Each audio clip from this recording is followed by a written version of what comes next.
motorbiking travels again, this time to one of my favourite and often most frustrating places in the world, Eastern Europe. It's October, we've left it a bit late for the weather, but I feel I must experience this amazing route one more time before the tide of Western capitalism takes over completely. As always, I'm joined by my cameraman Steve and ever-faithful sound recordist Sean, who as well as a foil or often cause of my ever-changing moods, is as usual guiding us on our journey. We're riding some 2,000 kilometres from Eastern Germany to Poland, back to the Czech Republic, across Slovakia and into Hungary, and journey's end, the stunning city of Budapest. This is the story of riding a motorcycle and every emotion that I possess to complete one of the strangest yet most fascinating motorcycle rides. Welcome to Riding Eastern Europe.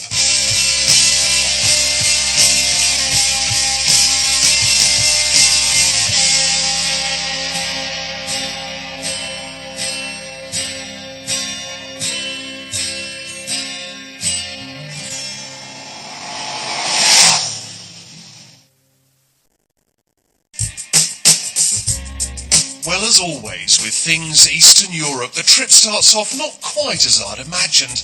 I've flown for about £5 one way from London to meet Steve and Sean to what is basically an airfield rather than an airport outside Leipzig in Eastern Germany. Well, I've flown here, okay, and these guys, Steve and Sean the usual, have driven it. How long does it take? 15 hours. Yeah, nice one. Longer maybe. An hour and a half for me, lover. These cheap airlines tell you that it costs you £5 to fly to Leipzig. There's always got to be something slightly wrong with that deal. And Altenburg-Nobitz, which is the airport here, which is normally used as a flying school over there, is miles away from Leipzig, okay?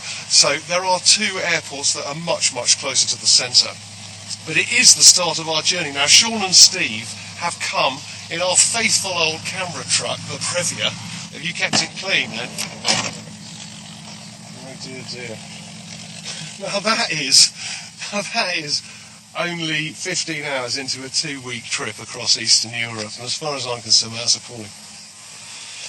It is great having your own vehicle, actually. So then, I can load my little rucksack into here with all my gear that you've brought. Thank you very much, lads.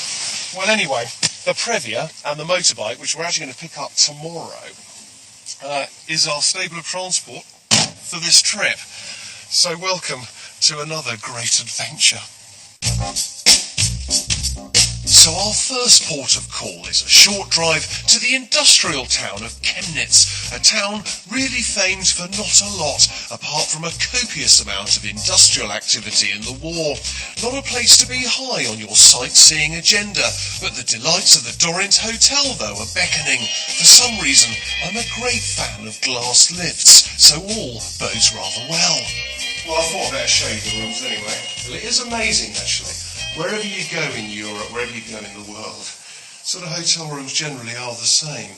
The only difference is the price. So, for €75 for the night, you get a lovely little bed area there, twin rooms, your cable TV and all that kind of stuff. Mini bar, Gunther. Now, also, in the middle, a little bit of chocolate here. There we go. How lovely. And various fruit juices, which... I never use the fruit juices. Anyway, and, oh, there we go. The bathroom ain't bad either. Now, I do love this. Actually, having a hair dryer for me before, I cannot believe that people steal these, so consequently they have to have this whole little sort of unit thing. And then, obviously, the views aren't bad either, if you like that type of thing. So anyway, bottom line is, we've seen it all before, it's the same all across Europe, but the price is the different thing. €75 here, 250 quid in London. You know, I'm such a heathen, you know, I'm in Europe and I can't order a cup of coffee. I've only just suddenly realised that I'm in Germany. So I tried at sort of un tasse de thé or café con leche pour favor, and I've suddenly realised that the only thing I know in German is Aschenbecker bitter. Anyway, the very nice lady also gave me a postcard, which I suppose really sums up Chemnitz, I suppose. which is sort of 6 sort of buildings generally, and a sort of old square, none of which really is worth going to, I don't think. But Chemnitz basically is industrial, and, well, why are we here? Well, we're here because it's the home to one of the greatest and one of the biggest motorcycle manufacturers in the whole of Eastern Europe. Deep in the heart of the region of Saxony, some 50 kilometres south of Chemnitz, is a little town called Zakopo, which has been the home of the MZ factory for over 80 years. Now, with the help of Malaysian money, MZ is a force to be reckoned with. So before the wall came down, MZ were manufacturing 2-stroke 250cc funny little bikes, synonymous with Eastern European farmers and greasy old London dispatch riders.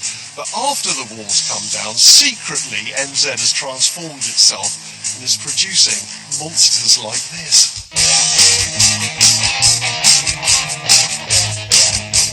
Well, this is the flagship of the new MZ regime. It's the 1000cc Street Fighter, or as they say in Germany, Street Fighter.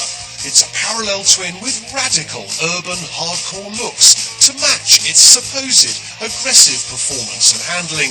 The best thing about it is that I've got 2 whole weeks to test ride it and give my considered opinion. The MZ factory by Japanese standards is really a large shed, passionately producing not only my steed, but also a range of off-road machines and tourers. Will this bike steal my old and fragile heart? Well, only time will tell. Well, here we go. I'll tell you what, I'm so excited about this. I really never ever thought that we'd come up trumps with a bike like this. I've always wanted to ride an MZ, and in my wildest dreams I never thought it would be something like this. But you kind of got to ride a motorbike that's indigenous kind of to the sort of area that you're travelling, and this hopefully is going to make the journey just fantastic. I'll tell you what else is going to make the journey fantastic is my new gear. Now you can get this gear anywhere, but for an old biker like me it's a revelation because it sort of leathers all rolled into a fully waterproof 2-piece little suit. But you can get millions of them from all different places. But it kind of sort of, it does everything, so you just need one bit of kit. So hopefully it's going to keep me warm and protect me. And I'll tell you what, check out the bash hat. Now, this thing is to die for, in my opinion. All bash hats look the same, but these don't. It's fantastic. Check out that. So, we've got about 2,000 kilometres to ride across hopefully some of the best Eastern European roads. And I've got to say, the weather is incredible. I thought it's October now and I thought it was all going to be a bit grey and misty and horrible. But it is absolutely divine. At about 20 degrees centigrade. Perfect temperature for perfect riding. See you in Budapest. Well, let's get some riding in. Life is good so far. Eastern European country roads can be divine with sweeping bends and gorgeous scenery. The weather is fab, but there's an ever-present slight chill in the air.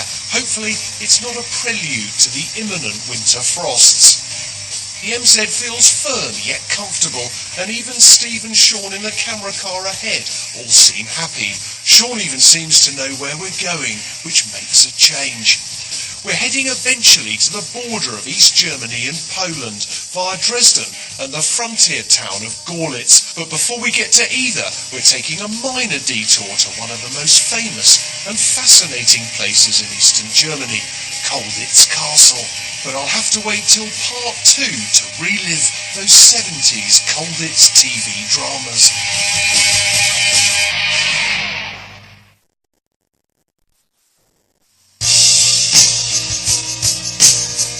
Well, welcome back, and after a good 2 hours in the saddle, the legendary Colditz Castle comes into view. Well, the one thing I hadn't banked on was the traffic. And following behind the camera car, I only do about 30 miles an hour a lot of the time. And my bottom's got a bit sore. Oh, well, my first impressions of the MZ is that it's slightly agricultural, really. I haven't really opened it up yet, so it'd be unfair to judge it at high speed. The mirrors shake like mad. The gearbox is slightly clunky. But apart from that, it is quite comfy, even though my bottom's a little bit sore. Anyway, here it is, a place that we all tried to get out of, and now we're going to try and get into 50 years later, Colditz Castle.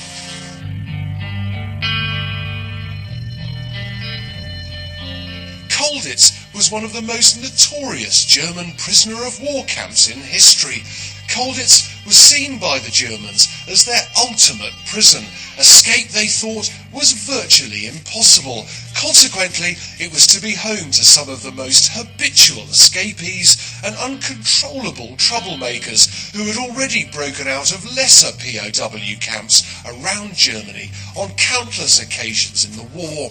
Over 5 years of containment, these Allied prisoners were to prove the Germans wrong and regularly made or attempted escape. The Germans had unwittingly, by putting all these hardened escapees together, actually created an escape academy. One thing you've got to remember about Colditz, it was mainly officers that were imprisoned here, and there were 300 attempted escapes, of which 30 were successful. But I think if I'd been imprisoned here, I don't know whether I'd have been in a huge rush to leave. For me, I'd rather have liked to have stayed here and rode out the war, smoking my pipe and telling everyone to carry on. But the problem was that all the Allied governments made sure that their prisoners knew their duty was to try to escape and keep the Germans busy. And by Jove, they went to great lengths to do just that. Their main form of escape was the good old tunnel ploy. Now in here is a great example of one of the tunnels. Now it was a French tunnel, in fact. And well, over here's a diagram. Now they dropped down this ventilation shaft here, which is just over there, into, this was a wine cellar or something for the Germans, and over here, behind a false wall, was the tunnel, okay? That's quite amazing that they sort of chiselled away here. In fact, it took 8 months to go 44 metres, and they only had about 14 more metres to do before they were caught. And after 8 months of work, that must have been an absolute nightmare. As the French say, quel dommage. Now look, normally I show you my hotel room, give you a quick guided tour, but this is a typical room of how the officers who were in prison here would have. Now, isn't this incredible? This room was the son of General Hayes, or Field Marshal Hayes, sorry, and he had this on his own. Now, he was an officer and terribly posh, but he had his basic bed there. His little sort of briefcase probably where he kept all his mementos. No, I don't know. And also his cupboard. And somewhere to write his letters back home or to plan his escape. It's kind of quite sort of eerie, but I can't help feeling that all the escaping and the attempted escaping was all a bit of a game really by everyone. There's no real reports of anyone being shot for trying to escape. And it was all a sort of, well, it just seemed to be a bit of officer fun.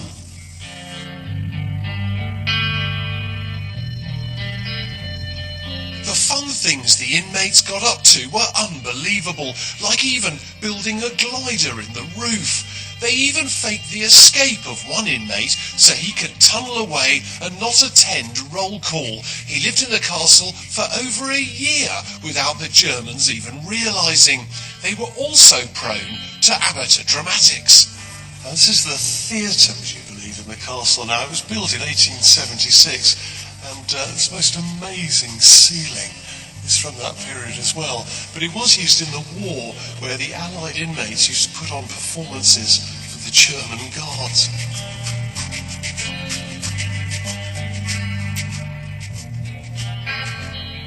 Well, I've always wanted to come to Colditz, but it's absolutely nothing that I thought it was going to be, mainly because it's now painted white instead of grey, and the bars have been removed from the windows. It's actually a lovely, bright and divine place. But it was a hospital right up until 1998, until it became a visitor attraction.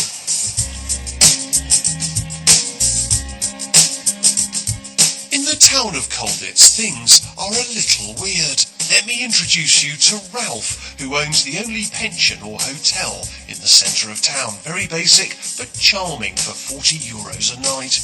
Ralph and most of his guests are obsessed with Colditz and also smoking pipes, just like all the prisoners did. What amazes me, Ralph, right, is that Colditz isn't known about in Germany. No. What's that about? The books and the videos were never translated into German. So that's the problem as well for the Colditz inhabitants. Not a few know the Colditz story. Just the story, but not the stories behind. So the Colditz people who live in the town see all these coaches of English, Dutch, Australians, New Zealanders, Americans turning up, and they think, why are they doing that? Yes, correct, yeah. And they probably think, well, why is Ralph dressed like that? Yes, correct.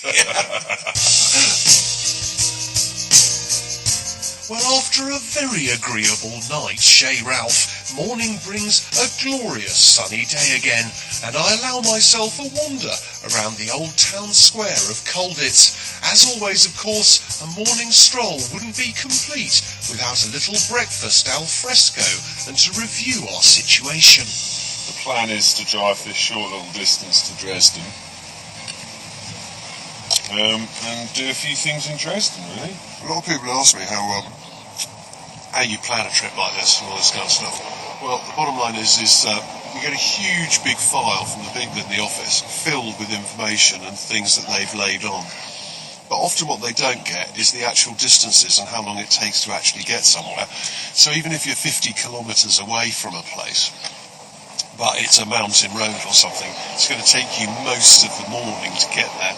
So consequently, we're 2 days into the trip and we're already a day behind, mainly because of people who drive desks rather than motorbikes. Well, after me breakfast of apple strudel, I'm desperate to get going, but Sean has taken it upon himself to start emptying the camera car for no reason. I can feel a headache coming on, and he's beginning to really annoy me. Bloody sums it up. We were looking for this yesterday for hours. Where was it? Scrabbled up like a bit of rubbish in here. So we had to go on bended knee to the bloke at MZ to ask him to give us another map. Thanks to you. Travelling is always about getting on with people, isn't it really? And I do generally get on with them. And you always book someone because you think better the devil you know, really. It's just sometimes like this morning, I've got a headache. But the devil I know is not worth knowing. Ralph, do you know what? I tell you. Do you know what, sometimes, I mean, really, sometimes, I just really do ask myself why I bring him on vacation. Look at this. His hat and coat? Steve's hat and coat. Well, I'm really glad we brought this Premier for you, Sean, hey? Turned it into a cloakroom. All the bags are actually not where they should be, which is in here. Please, Sean, don't make me mad. There's my leaflet in it as well. Yeah, feeling there? Yes, it Did you hear that? Ralph has just seen that Sean has put his hotel leaflet in the clear plastic bin. Bin bag. Oh, See what I mean, Ralph? He has no etiquette, no style. I have another leaflet there for you. Yeah, no, nothing. While Sean eventually starts loading, I'll take my mind off things and reflect on the bike. If you have a look at that motorbike, okay, I'm really not sure about it. it kind of, it looks like, or feels like, one of those Harley Buells. Its looks are certainly not for the faint-hearted, if you see what I mean. It looks like a wasp from the front. And from the side, I think it looks as though there's sort of bits missing. But on saying that, it is quite radical. And that bit about it I love. So today, after leaving Ralph's place, we're going to head here from Colditz to Dresden for a Saturday in Dresden, really. A place that I've always wanted, strangely, to go to.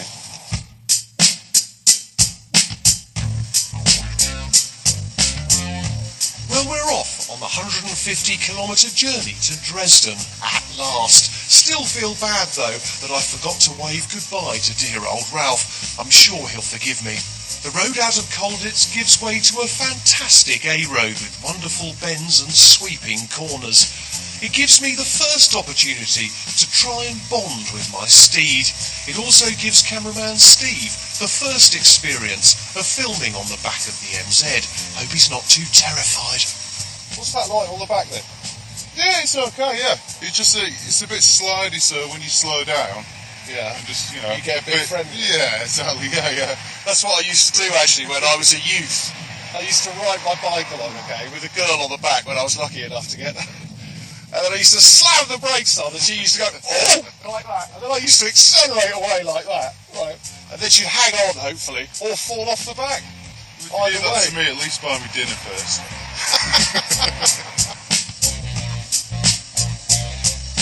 The roads in Eastern Europe are glorious, but exceptionally treacherous, mainly because of the volume of traffic and some of the drivers' inexperience. Things happen very quickly here, so you have to concentrate all the time, really hard. This is a typical example. Check out the guy in front nearly stuffing it. Perhaps best to have a little break. Oh wow. Now don't get too excited, okay? But I am beginning to quite like this bike. The engine is very odd. As I say, it's a twin cylinder. But if you're in the wrong gear, a too lower gear, the bike shudders like mad. The only way to ride this bike is to wring its neck, to really hammer it, and then it comes alive. The handling is superb, mainly due to the upside-down front forks on it. But it is very much an acquired taste, but I'm getting there. Must pedal up, as they say. As the A-road unfolds ahead, it slowly dawns on me that, as usual, we're way behind our schedule. The traffic is thickening and evening is approaching, so best head onto the motorway for the final leg of the ride to Dresden. But we'll have to wait till next time to find out what delights are in store.